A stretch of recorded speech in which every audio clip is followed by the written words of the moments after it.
Yeah. I'm not gonna lie, da들 had fun on Yagi. Let's just end it.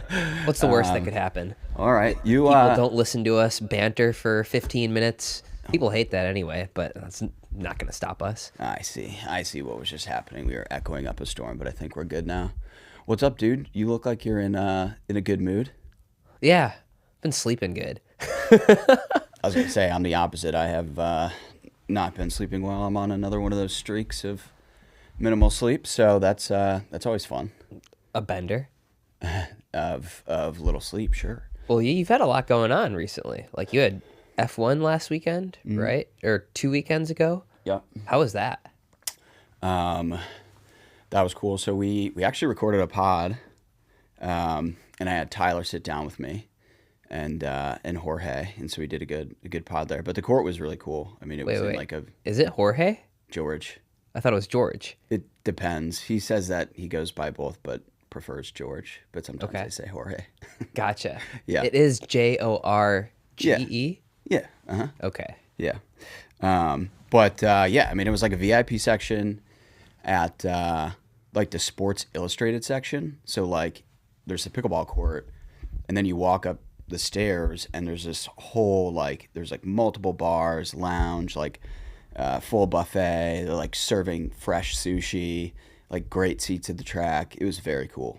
But I only went Friday, so I didn't actually watch like the just like trial runs and stuff like that. But Dang, too busy on Saturday or what? Sunday? Yeah, both. Yeah, Sunday I had to just do a bunch of assignments, which is really cool.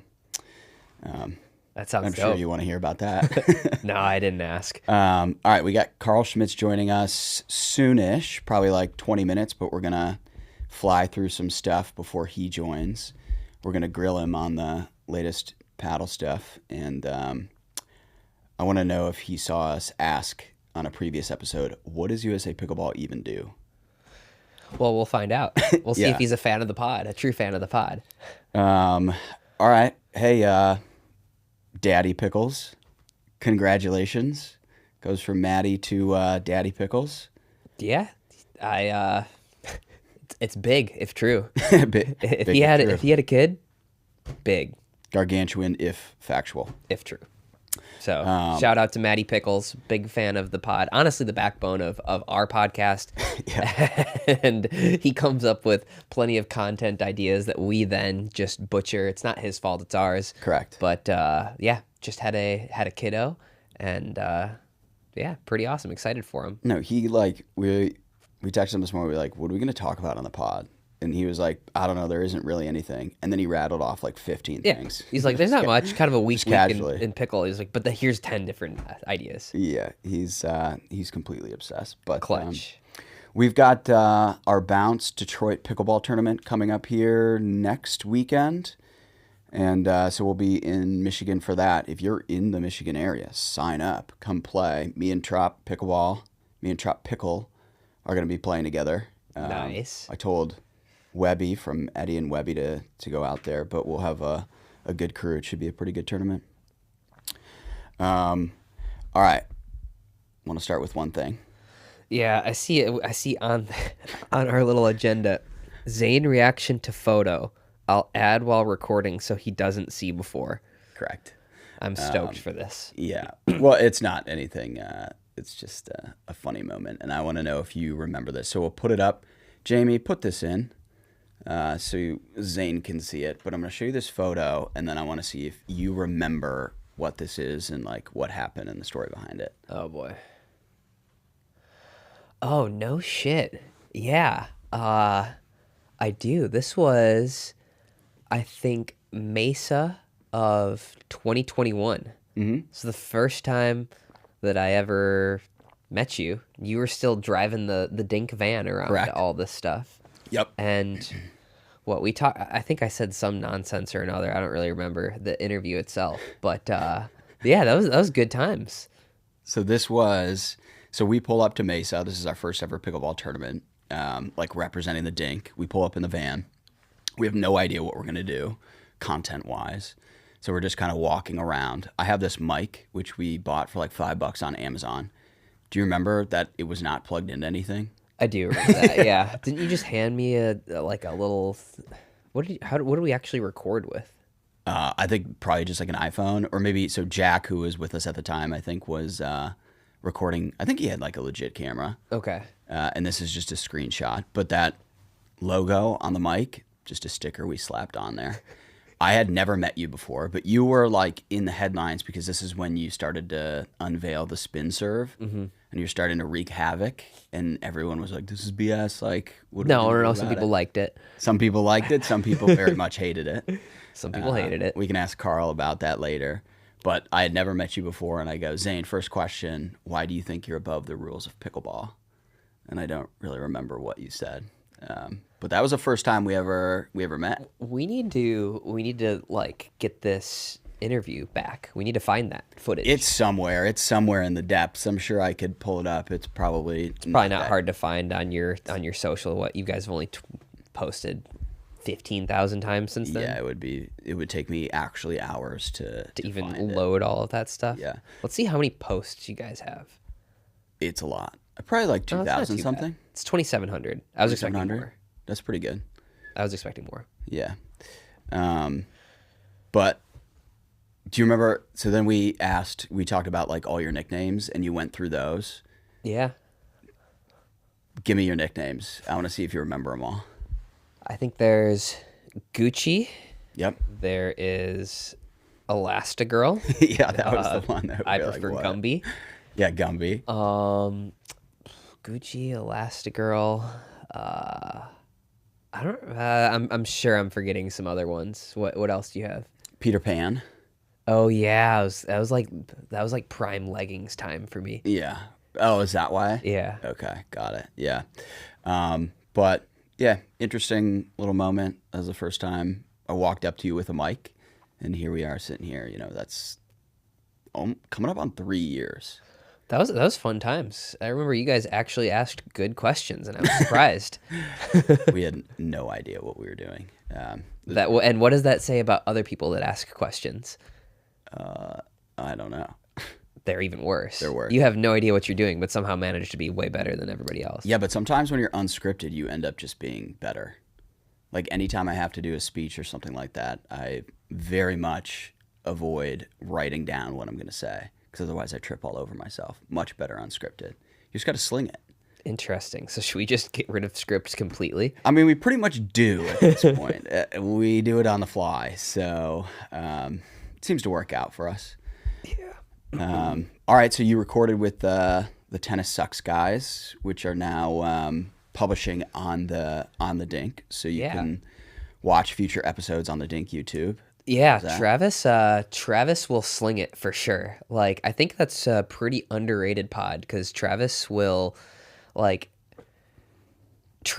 is almost Graham's Jimmy. Graham's like pretty. He's like, I'm just there.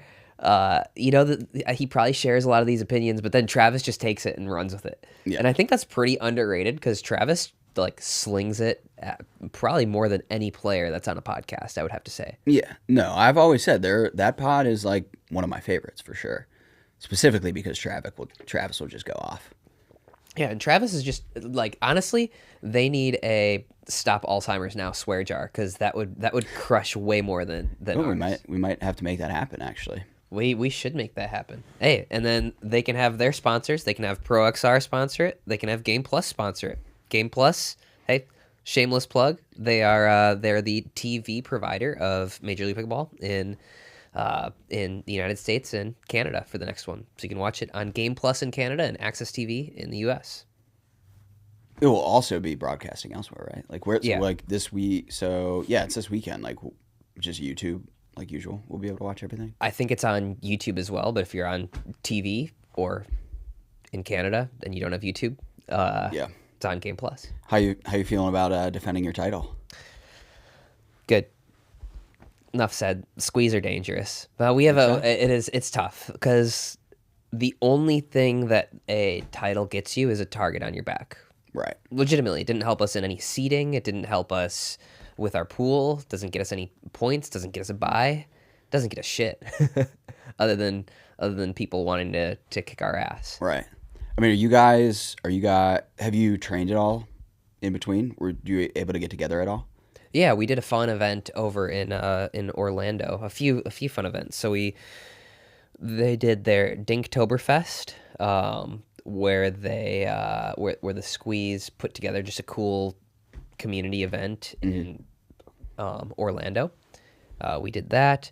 Andre and I taught some clinics at the Winter Park Racket Club, which was very fancy, and they have a good relationship with the Squeeze there. We did some fun stuff on Monday. Did a team practice over there on Monday. Tuesday we played the Lone Palm tournament. Wednesday Jenny and I went over to Universal. So we got a couple practices in. Is Rachel and Anna took gold in that tournament. So you forced Jenny to dress up as you for Halloween. I did not force her. That's a little oppressive. I mean, maybe. She chose to, but I said, look, we're not going to spend whatever amount of dollars on a Halloween costume that you're not going to wear again next year. That's just a waste of money. And she's like, okay. So she got that. Maybe that's the oppressive part. But so it is oppressive. Yeah, probably. But yeah, so she was like, all right, you know what?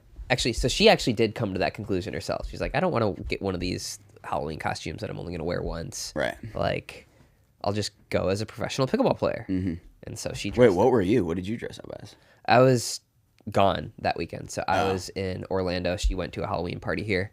Got it. Okay. Yeah. What have you dressed up as for Halloween? I used to always, I mean, one year I think I was like Britney Spears, which is funny. I can see it. But I would always just like whatever sport I was into at the time, I would just wear my gear, right? Like one year I just put on hockey pads and walked around. But that's usually, I'm a last minute. Not a lot of planning goes into that. Dude, did you see the guy who died in a hockey game? Yeah. Brutal. Insane. Absolutely brutal. I watched I didn't really know what I was watching until I saw. I didn't read like the caption. I just watched some video. Yeah. And this guy got his jugular sliced on the ice. Investigating that for like homicide now. It kind of looks like the guy killed him. He did. Well, he died, and it looked like he intentionally kicked him in the throat with his thing. Yeah, pretty wild. On that note. Yeah, how do we segue from that? All right, what'd you think of the APP this weekend? Yeah, so Kwang Dong crushed it. Yep. He's the guy. Good segue. First gold medal. Yeah, I don't think anybody's surprised that he's getting golds. Have you played him before? Not in singles. I'm retired in singles. Yeah, right. What do you think of his game? What's the word on the street about him? What are people saying? Like people who have played him. Well, I mean, I've seen him play. I mean, the word on the street is he's super fast, can hit very clean passes on both sides. Net game struggles, but he's one of the best scorers already. He's got a big serve. He got a big grunt. He's probably got I would have to say he's got the most iconic grunt in pickleball already. Other than maybe Althoff. Right. Who's got a more iconic grunt than Kwang Dong? Althoff's going to go down in history as like the all-time greatest senior pro. 100%. Yeah, he's absolutely cleaning up. And he texts me his results. Oh, you actually get the pleasure of a text from him yourself? You don't have his customer service No, send you a text who's message? that? Like one of his interns or His something? fiance. Oh, okay. Anytime I text Althoff something that's a little bit too complicated, I get a response from Ashley. That's good. They make a Customer service. They make a good pair then. Althoff hosted a tournament this last weekend over in Owensboro. And by Althoff, I mean Ashley. Yeah, right. He was just there. Yeah. He's got a... Now, we want to talk about oppressive. I'm not saying it. But I'm not saying it. Got it. I like it. Deflect. Yeah, so... Are these your APP notes here on the sheet? Yeah, all three of them. He's like, are you going to get to the point of these things, or am I... So yeah, Kwang Dong won his first gold And then we have more drama with the line calls. Yeah. More drama with Megan Fudge, and I'm super stoked to see how this turns out. And I say drama with Megan Fudge, and I suppose it is drama, but like I think it's 100% warranted. Yeah. So Megan Fudge, I don't have the tweet in front of me word for word, but basically she said, until this line calling situation is... Let me read it. Okay, perfect. And Jamie, put this up there. I have notified the APP Tour that after today's winners bracket final, I will no longer play singles until they implement a rule change about the number of overrules per match. I lost 11-9 in third against her, and she did 4 overrules, referring to Salome, that were clearly seen by the referees. 4 again. Same as Atlanta tournament, where I had already asked for a change. A player cannot continue to cheat and hope that refs miss it and have 0 consequences. Enough is enough. Time to take action. I'm retiring from singles until I hear about a change.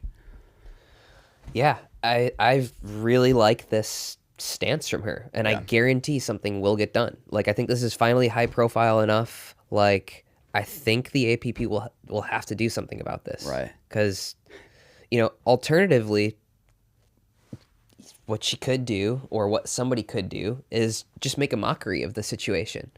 What you could do is what I've suggested.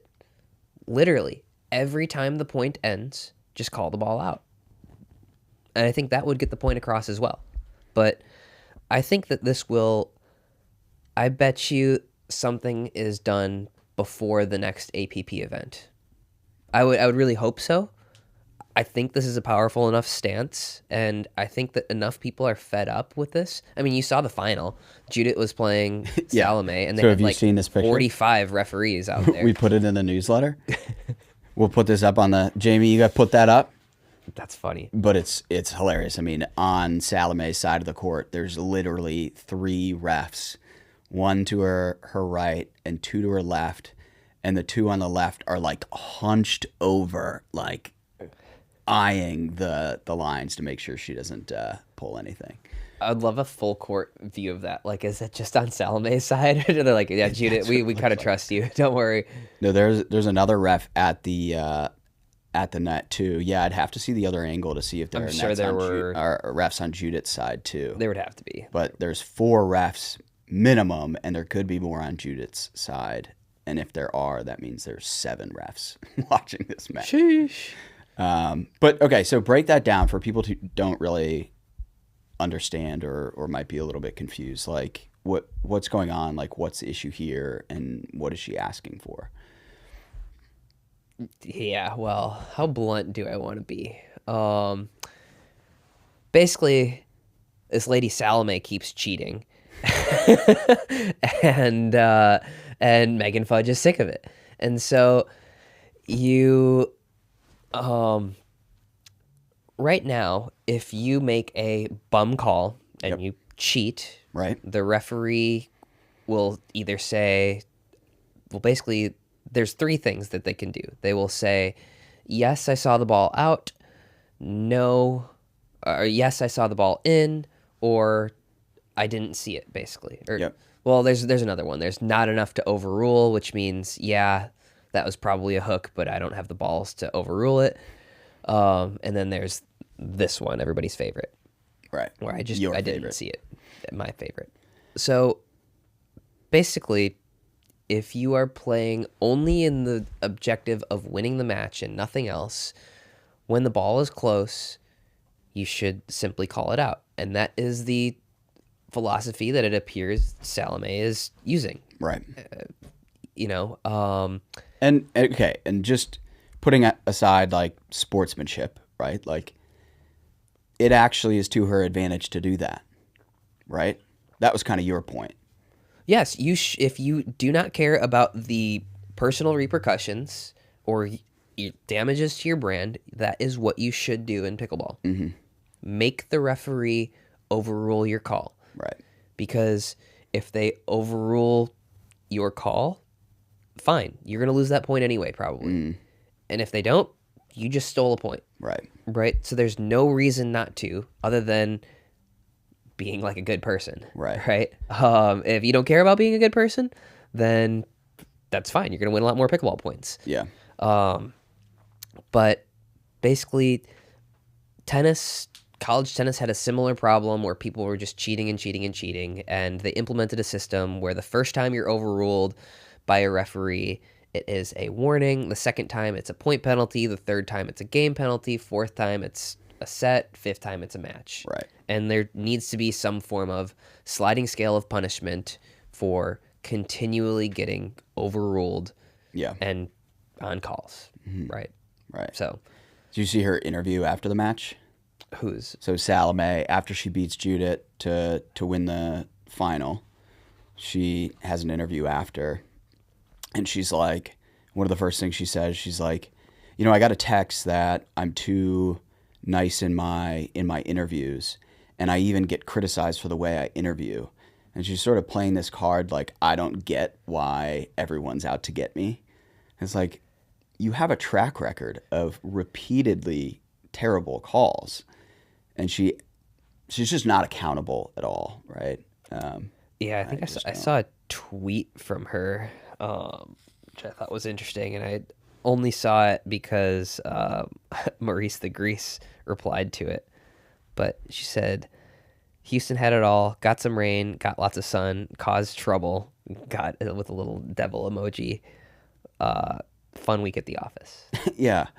And so I don't know, maybe she was listening to our podcast from a few months back and is leaning into the bad person of pickleball. She leans in as like the villain on the court and then plays this like, I'm just this nice person off the court. And I don't know, it's inconsistent, and I don't know, there's just zero accountability. So it doesn't surprise me that she gets called out the way that she does. But she also then goes, and this is going to be my last singles APP for the year.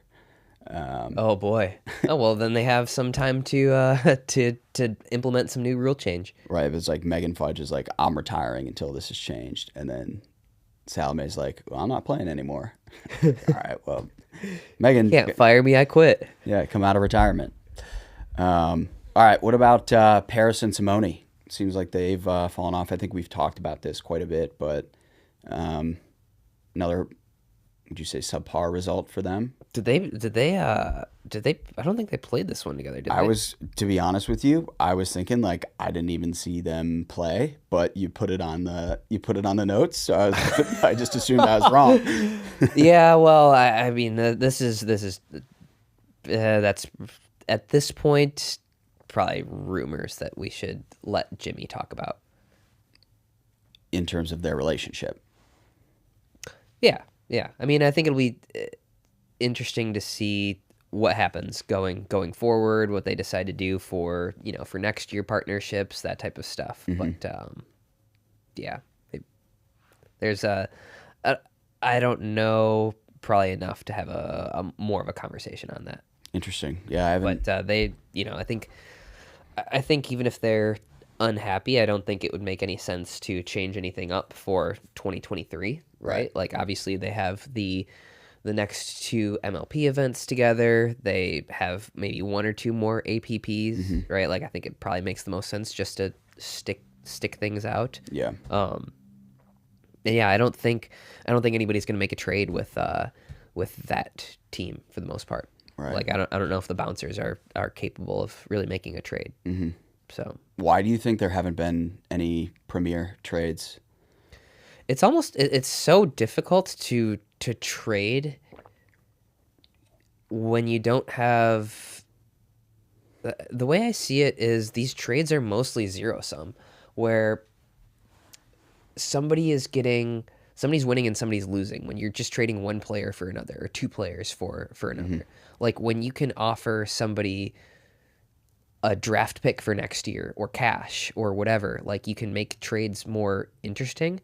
It's just really hard to get anything done. If you're going to do a trade of, say, Simone for like Mary Brascia or something, like, you have to be very certain that Mary is going to fit into your bouncers team better than Simone for some reason. And that's difficult to do. But, like, if you can offer somebody like, hey, we'll give you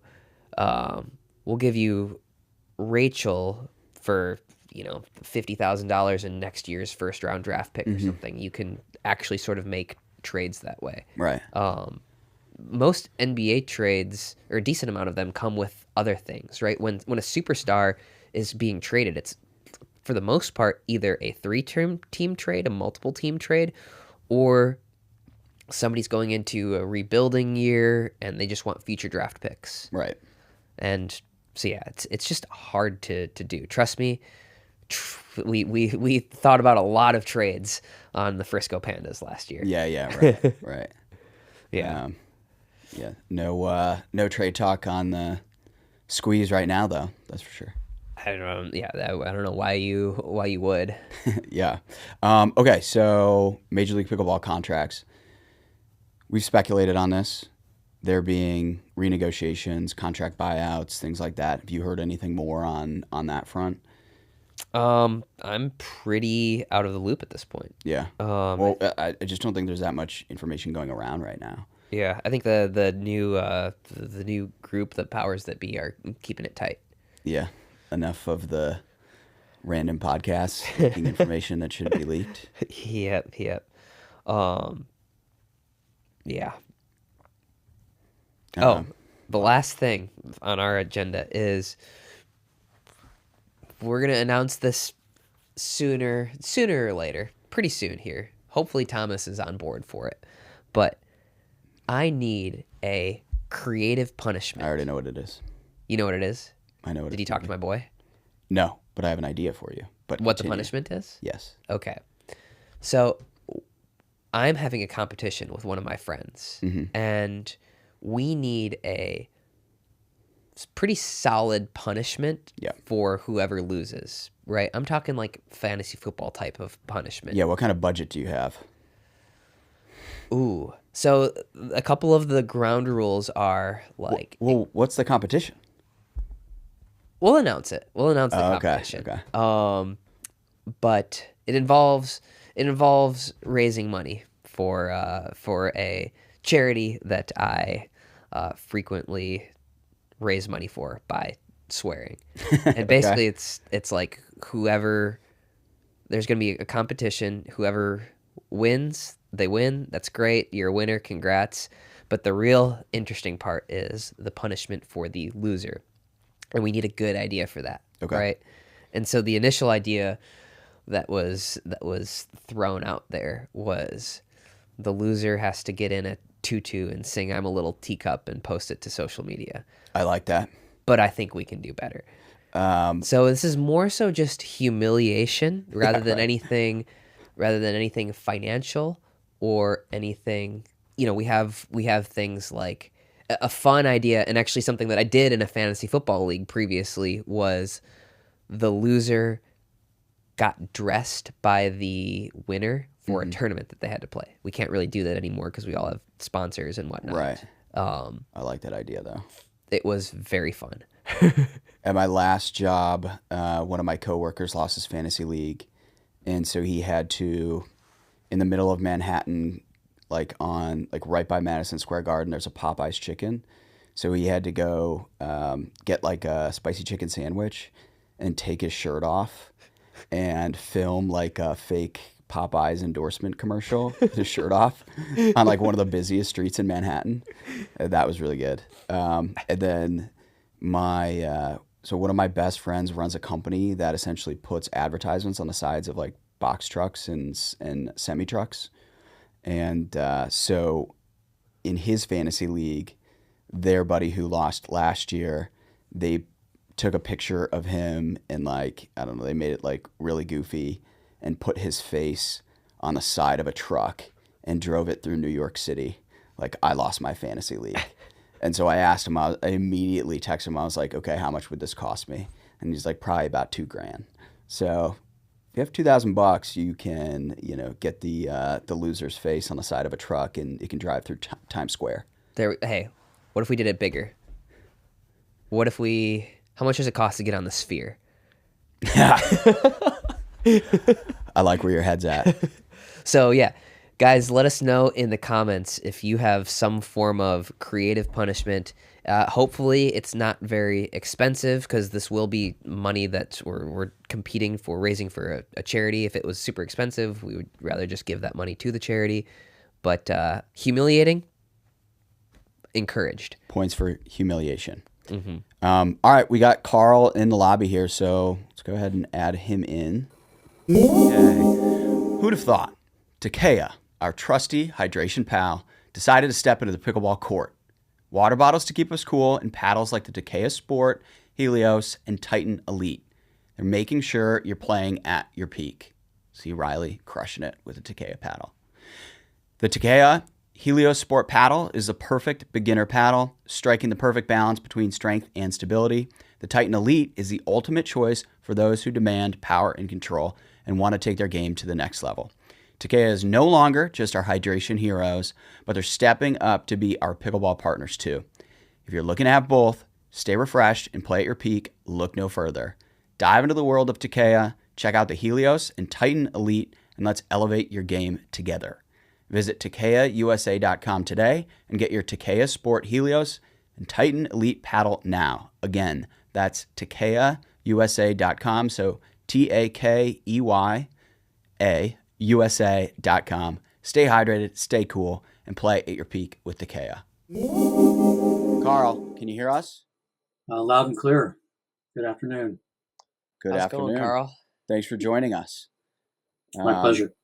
All right, Zane, glad you were able to arrange it. So let me give a little intro on Carl here. So I'm reading right off your LinkedIn, Carl. So let me know if I get anything wrong. You're the Managing Director of Equipment and Standards and Facilities Development at USA Pickleball. You're responsible for definition, design, and implementation of specifications, standards, and testing protocols for the sport's national and international governing bodies. How's that sound? That's correct.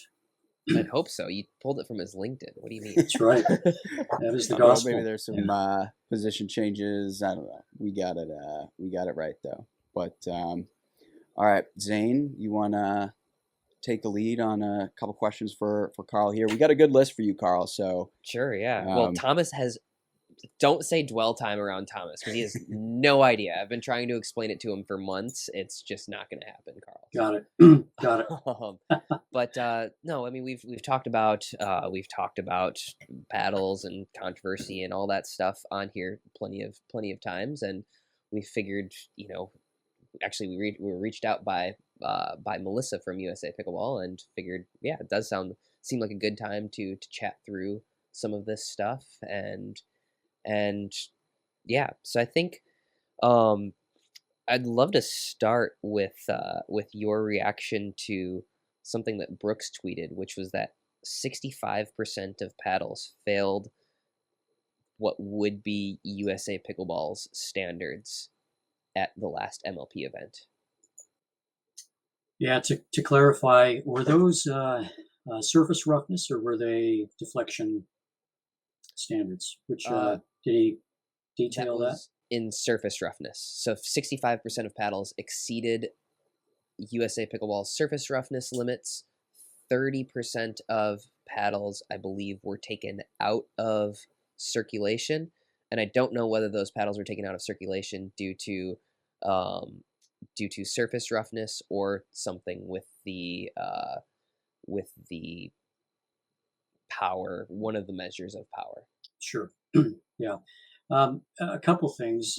The first is in all likelihood, my understanding is that the last MLP surface roughness was not tested. I think they used their average deflection force test only, which may have encouraged athletes to show up perhaps with paddles that were a bit rougher than usual. That's the first thing. The second thing is, if you look at our testing processes, we have a certification program which every paddle needs to go through, which includes 5 different tests: the surface roughness, coefficient of friction, deflection, reflection. This is basically a reflective measurement, and then sizing or dimensioning. The variation that we're seeing with paddles in market specifically specifically within that category of molded resin surfaces, also referred to as raw carbon. We've seen extreme variations in those. Some paddle manufacturers have very tight quality control processes, and others are relying on a supplier upstream to take care of those for them. And we have seen quite a bit of variation in those. We do try to address those with what we call a market compliance program, where we'll source discreetly a couple of paddles from different resellers, and then we'll run first a screening test on those. If they fail, then we'll submit those to the labs for a more detailed analysis. Interesting. Yeah. So it's it is. I would only expect 65% of paddles failing to increase. Right? They are. You want your paddle to be as close to the line as you can. So why not bring 10 paddles and see what passes and what doesn't? If it's using a separate, it's essentially a different set of rules, right? You can say it's derived or at least sort of pegged to USA Pickleball's rules, but if you're giving a 20% margin of error, you should be in an MLP play. You should be failing USA Pickleball standards.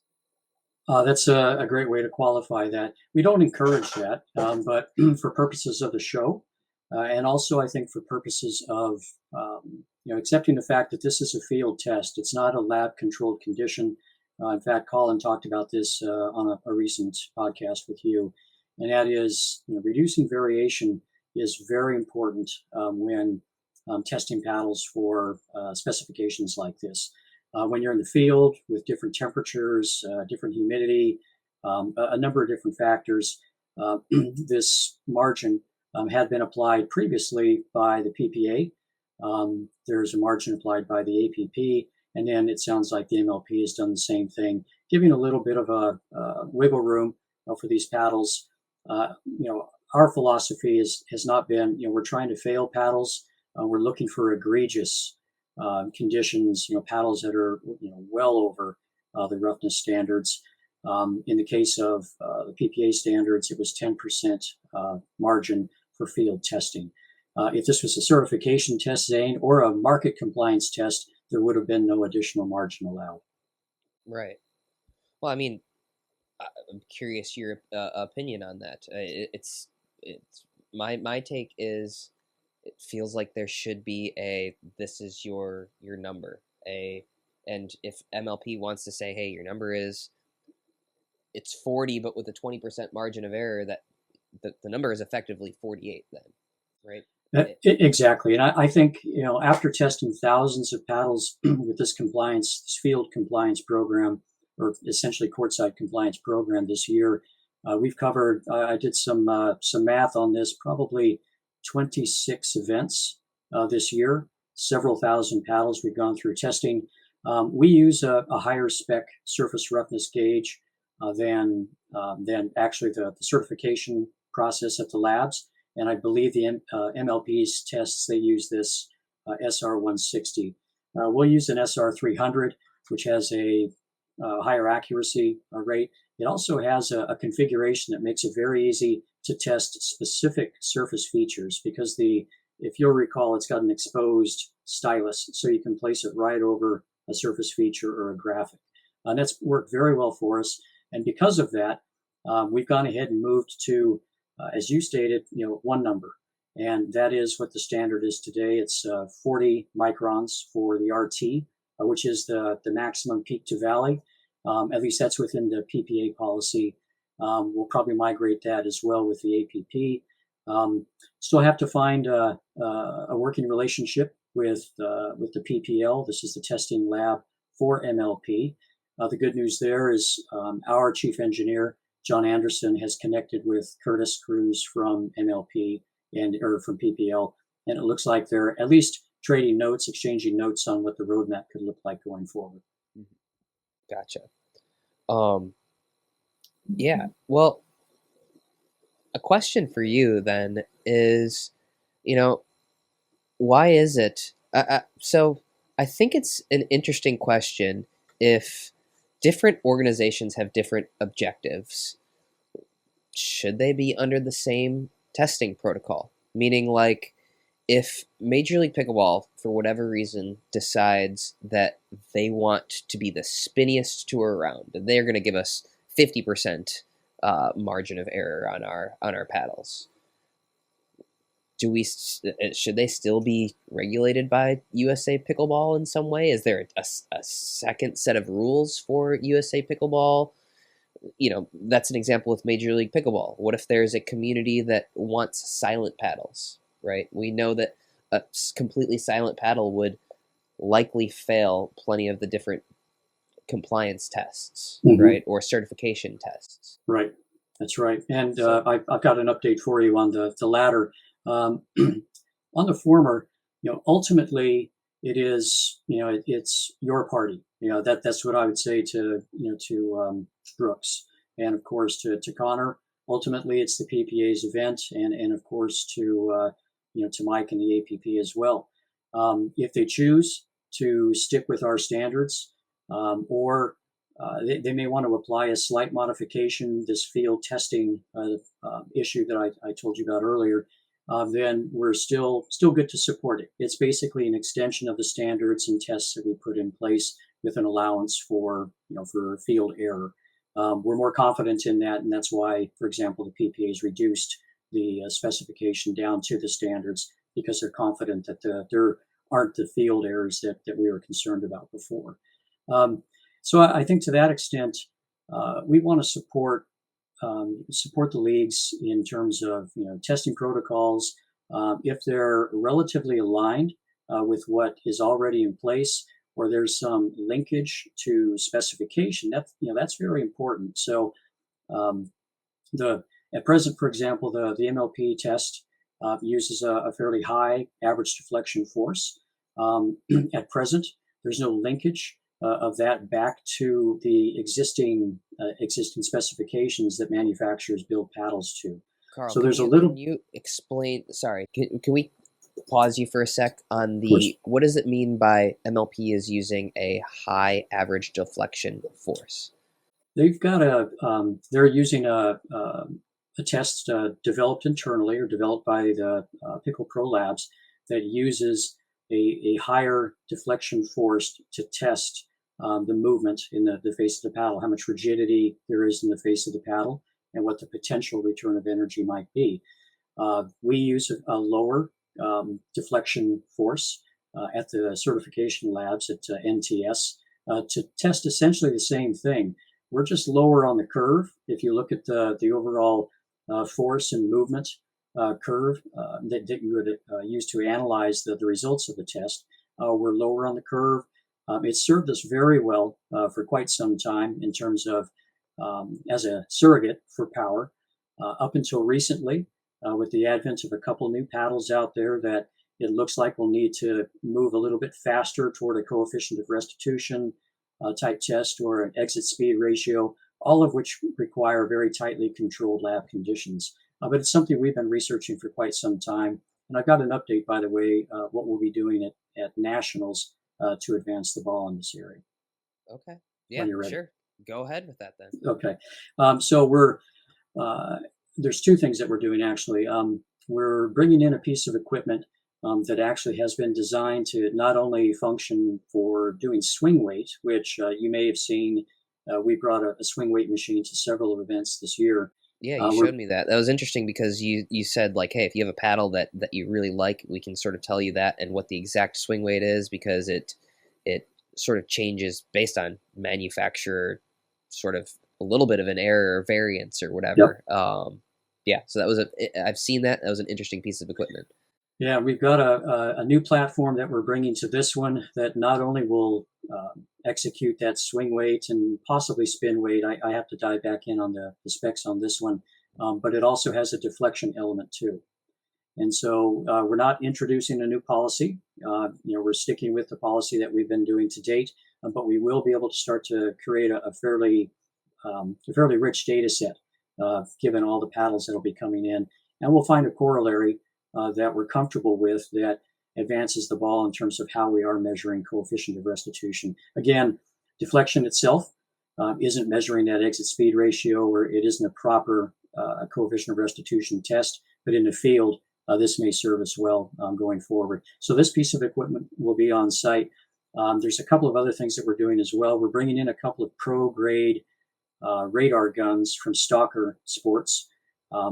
We've got two different types we're bringing in, one that measures both inbound and outbound velocity. So we'll be able to do essentially an exit speed ratio relative to those two numbers. And then the second gun that we're bringing will measure spin rates as well. And so we'll find the right placement areas around. Ideally, if we can set these up on center court, and I've got to work with the PPA team and the broadcast team for clearances on this. If it doesn't work there, then we'll do it on some side courts. The upside of this platform is that there is output in terms of speed, which will make for some great information for the talent, the on-air talent in terms of how they're evaluating the speed of serves and serve returns and that type of thing, or an overhead, for example. So we're very excited about that. We'll bring a high-speed camera up to 960 FPS, which will run in parallel with these radar guns to help correlate the test data as well. So we'll have some optical input from it as well as the radar inputs. So interesting. So, in a perfect world, you're in a lab and you have unlimited money. You can do an exit velocity test, and that pretty much solves for power, right? Power, I feel, or how much power a paddle has, I think you can gauge accurately by an exit velocity test. That's the best measurement. You're absolutely correct there. What then? Spin. How can you, in a perfect world, is there a way to judge spin without somebody actually swinging the paddle? Because it feels to me like I'll defer to you on that. Yeah, that's a very difficult measurement. What we've developed actually several years ago, beyond the surface roughness test, and you wouldn't have visibility to this, but for certification, not only does a paddle get tested for surface roughness, which is an indirect contributor to friction, we actually conduct a coefficient of friction test, which is a physics-driven test, where we drag a sled that has the same material as a ball on it across the face of the paddle, and we measure what force that takes. And this is an ASTM test, so it's a national standards based test used in other in industrial and sports applications, and it gives us a number that we're able to look at. That this number can be affected by roughness, but it can also be affected by surface coatings. And so, as you know, there's a few paddles out there that are possibly smooth to the touch, but when you drag a ball across it, it'll actually rip ball material off the ball itself. And so, this coefficient of friction test is able to bound paddles with that feature, so you don't end up with some sticky paddle out there as well. And that's probably the closest thing you'll find to a specification that actually measures an attribute of where ball meets paddle. We may modify that test in the future. Right now, as I've described it, it is a dynamic coefficient of friction. It measures the material moving across the face of the paddle. There's an additional piece we may add to this, and it's a static coefficient of friction. So that moment that you contact the ball, it gets compressed into the face of your paddle. At some point, it's going to break free, and it's that force required to break free that we may also be measuring in the future. Interesting. Okay. Yeah, I'm curious. I was very curious about that. So if you have unlimited budget, we're good. Just flickered on the screen. If you have unlimited budget, perfect lab scenario. Is that how you are testing spin? We do it today. It's part of our certification, and But is I that can't. how you would do it? Oh, I see what you're saying. I would correlate that with field tests as well. And so, for example, at nationals, ideally, we'll be able to sample quite a few different players and their paddles and see what the spin rates might be off of them. Especially, I think the best place to see it, of course, would be probably from a serve or return a serve. I think to that extent, what that will yield is a cluster of data, a scatter plot of results that we can look at for outliers. And if there's an outlier that is consistently outside of the cluster of other samples, then it would warrant a closer look. And we probably run coefficient of friction tests on that, as well as a surface roughness test, which is generally the thing that we're seeing driving most high friction paddles. Interesting. Yeah, I mean, I feel like that's tough because some players might have a very spinny paddle and just decide not to spin anything with their serve.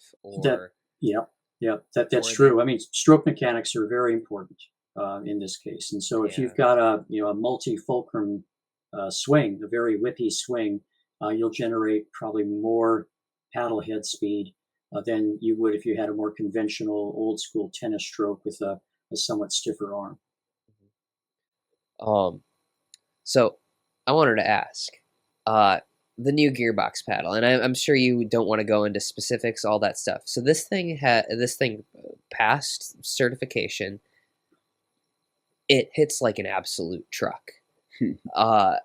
I was on Travis's pod, and I said, I'm sure it passed all the rules. I think Ruff from Gearbox knows exactly what he's doing.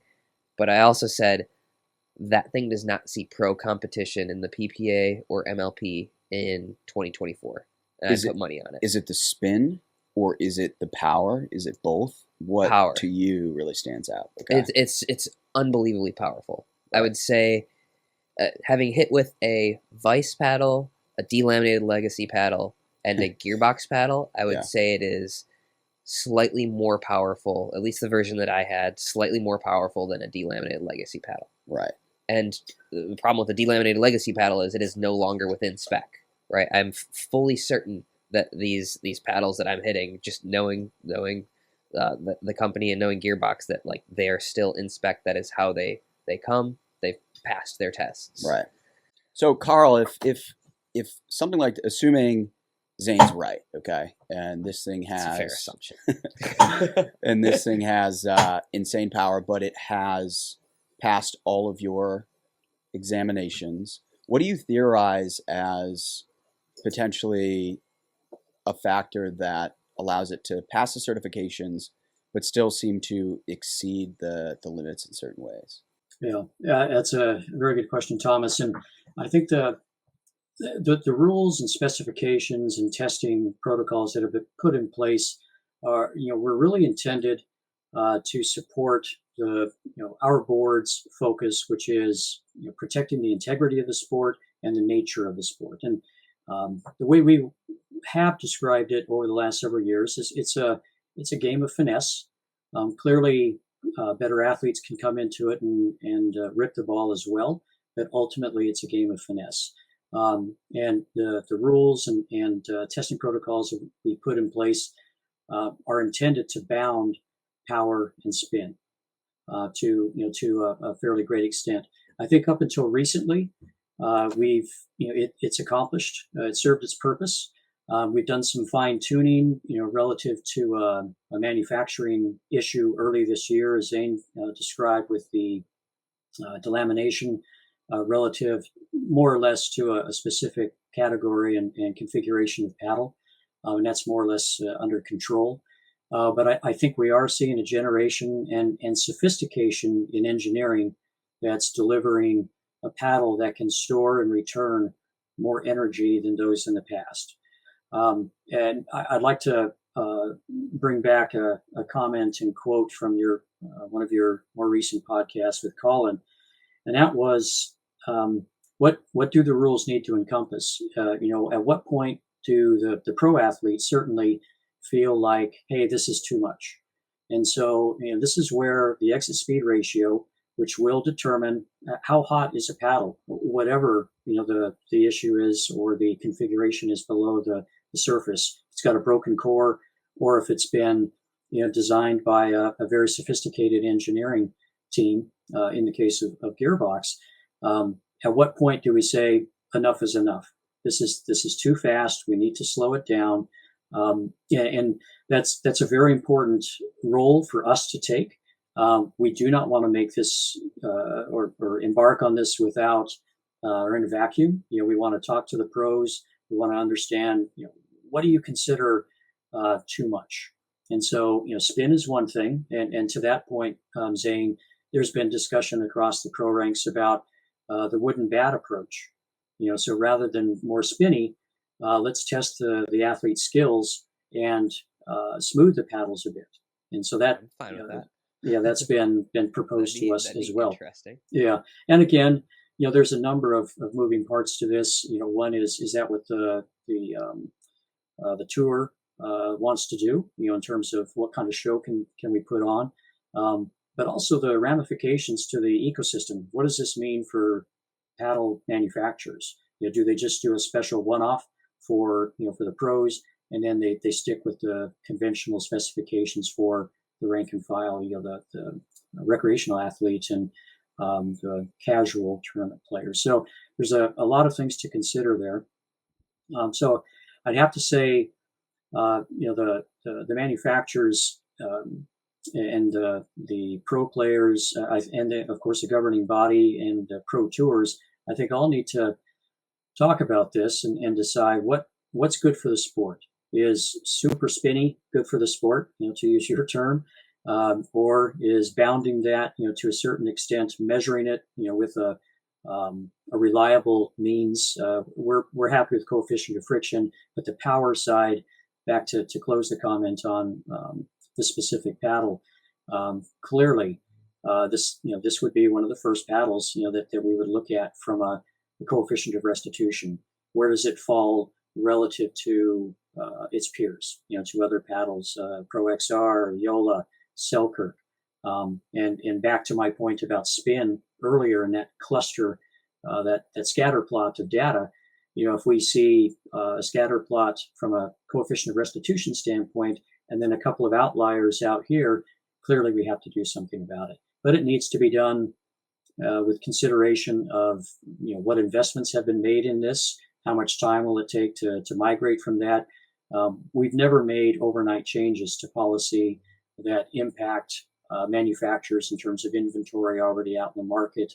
There are a number of other things that need to be considered when making changes like that. Sure. Yeah. No. It's I think. Is there any talk within USA Pickleball of going away from dwell time, deflection, all that stuff, and just going to that more expensive exit velocity test? We've got our labs working on it now, and to your point, yeah, it'll embed more cost into certification. But if it's something the industry wants, something that the market wants, it's clearly a direction that we need to support and move to. Okay. I have one more question, and I'll let you take over with any questions. But what do you think we got wrong on the last pod, or do you have any specific examples other than Thomas? Like, nobody really listens to him on that stuff. But what have we been missing? If you've listened along to some of our podcasts on things we're saying incorrectly, or yeah. I'd have to say, that this last one I listened initially, when you published it, and again in preparation for today's call. I'd have to say you're getting closer and closer to nailing it on most topics. This is, it's not overly complex. There's a little bit of confusion between dwell and deflection versus the stuff that happens underneath. Cork rush, disbonding, delamination. And those are things that, by the way, big picture, those happen to almost all paddles over time. A paddle that you pick up today won't play the same way after a year and a half of play. And that's because, that rigid beam that it starts life as, it gets softer and softer over time, but it's very slow. And so you don't notice it until you pick up a brand new one and compare it side by side. The issue that we found earlier this year was essentially a catastrophic failure. It was an immediate degradation of the core, which left a still very active surface ply that stored and returned energy. And so I guess to that extent, there was some confusion around the application of terms to that. We probably could have done a better job of educating around that at the time. Tried to do that. Made quite a few appearances during that period, but didn't make the full rounds. But I think you've had some very competent guests on your show that add a lot of value. Again, I've got to say, after listening to Colin last week, he gets it. And there's some things that are difficult to nail. The testing at MLP, it's more or less black box. We don't know exactly what the test protocols are or what the results are in terms of numbers, and so it's either pass or fail. And so it's very difficult to make adjustments related to data like that. I would, my recommendation would be to ask for more transparency across all of the testing protocols and the different leagues, so what's being tested, what the results are. If you fail, why did you fail? And is that information being shared back with the manufacturer, which we do typically. We'll circle back and share images of the failure mode, the results of the tests. And I think that's actually a positive cycle to get into with the manufacturers, to let them know that your athletes are showing up with paddles that are too rough, or in some cases, they're a bit long in the tooth. They should have been retired a while ago. And we'll give that advice as well directly to the athlete if it looks like it's close to exceeding the limits from a core crush standpoint. Gotcha. Okay. Cool. Okay. So first question for me. First thing I want to ask is, what is the relationship between USA Pickleball and APP? Would you consider APP like the official pro tour of USA Pickleball, or like, how do you define that? They're the first sanctioned pro tour. We work closely with them in a number of areas. We provided testing services for them over the last 2 quarters or so. I think starting with New York, we were providing support for them there. They're, again, as a sanctioned league, we respect that fact. Several of the PPA events were sanctioned this year. The Golden Ticket events. Would like to see engagement with both leagues going into next year. So I'm not sure that's the answer you were looking for, but I've enjoyed personally supporting both. I've been in this testing function as we piloted the program this year, and have supported events both with the PPA and APP. Both of them bring something unique to the sport. I like the fact the APP, there's a lot of players that are just moving into the sport. So you see some real talent, some raw talent as well. And ideally, a lot of these athletes will continue to grow with the sport at the pro level. Got it. So I'm leading you in a direction here. So maybe the answer is, this is it's not up to us, right? We don't have any sway there. But I just wanted to bring up in the APP this weekend at the final. I think they had like 20 refs at the match just to make sure there weren't any questionable line calls. But how do you feel about the current policy around challenges, or I guess overruling, right? Because Salome in the final was overruled 4 different times without consequence. You could argue that players are then incentivized to just call a ball out because the worst case scenario, they get overruled. And how do you at USA Pickleball view that? What's your opinion on that? And, are you the ones who would implement some sort of rule change to combat that? Again, from a policy standpoint, each of the leagues may want to implement a policy that they're comfortable with. Given the state of the sport at the pro level, in some cases there's betting, and there's some other factors that fall out of our jurisdiction, if you would, or our area of influence. In some cases, it may be a league by league policy. Big picture, though, Thomas. By the way, this is out of my area of expertise. Just from a policy standpoint, I do have an opinion on this, and I'd like to see us move to video assist replays sooner than later. I'm actually working with an entity from looking at another service to blend in with essentially a technical service to blend in with the paddle testing that we're doing today, bringing in video assist for officials. First version of this has been tested at a couple of tournaments with 120 FPS cameras. So there's no hover, it's called, where the ball, you can't actually see the ball hit the ground in the replay. 120 FPS will address that. Beyond that, we're also looking at essentially a Hawkeye type solution. So it's with a number of cameras that actually will present a CGI based image that will replay the contact of the ball on the court. And I think implementing something like that will help us move away from player called, player influenced calls for overrules and things like that as well. I think that's a necessary step for us to move into. I'd like for USA Pickleball to be supporting that, again, as part of a technical services platform, along with the paddle testing and compliance. Got it. Okay. All right. So you can plead the fifth on this one, but USA Pickleball obviously sits in between all these competing organizations.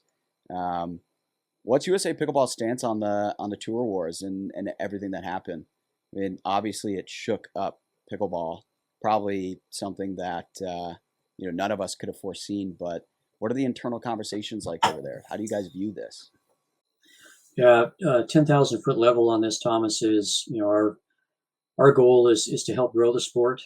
We know that the intentions of each of the leagues is to do it either directly or indirectly.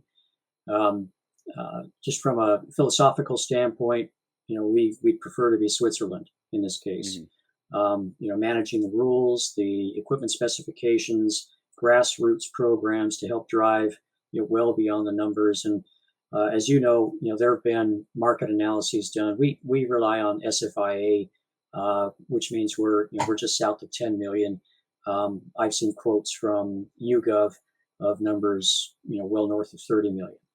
And so our goal really is to help continue that growth at the amateur level and the recreational level. And we have a number of programs to support that with these commercial endeavors at the pro level. We want to make sure we're supporting, from a tools standpoint, the rules, the equipment specifications, compliance, courtside compliance, those things that, and by the way, training of officials, things like that. Those are very critical elements and should be relatively consistent across all of the leagues. How it's finessed for a team format with MLP or, the differences between PPA and APP, that's up to their respective business models. Got it. Well, I respect the fact that you have your USA Pickleball hat on right now. Maybe one day, we can grab a beer. I'll get your true opinion, your less Swiss opinion on all of it. Sure. One day. Sure. I've been around quite a while. I've got the scars to prove it. So there's quite a bit of history in the sport. Zane, I think I met back in 2019 at the Atlanta event. So we've got some water under the bridge so far.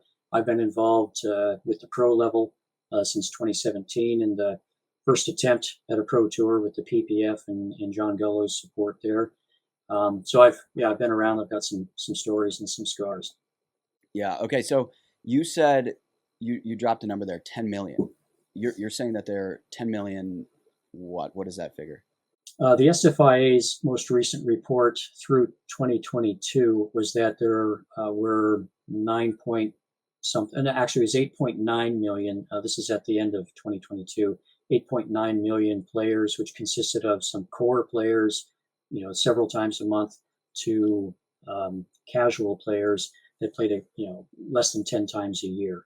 Mm-hmm. Those same categories were referred to by YouGov This is another market analysis of a figure north of 30, which I think I actually saw on one of your slides at a recent presentation. So Yeah.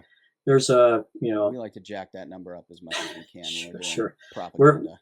We're somewhat conservative and happy with the SFIA numbers. We anticipate this year will be another double-digit year of growth. Though.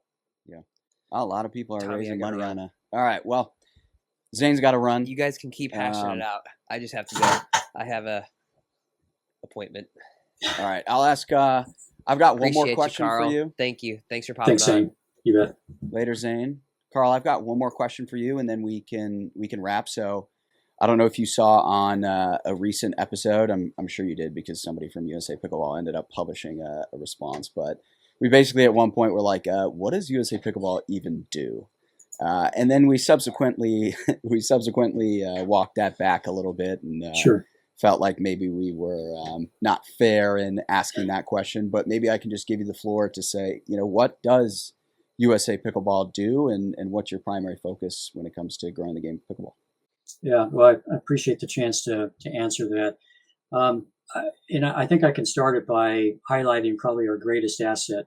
We've got an ambassador network of over 2,000 out there. I started with USA Pickleball as a local ambassador.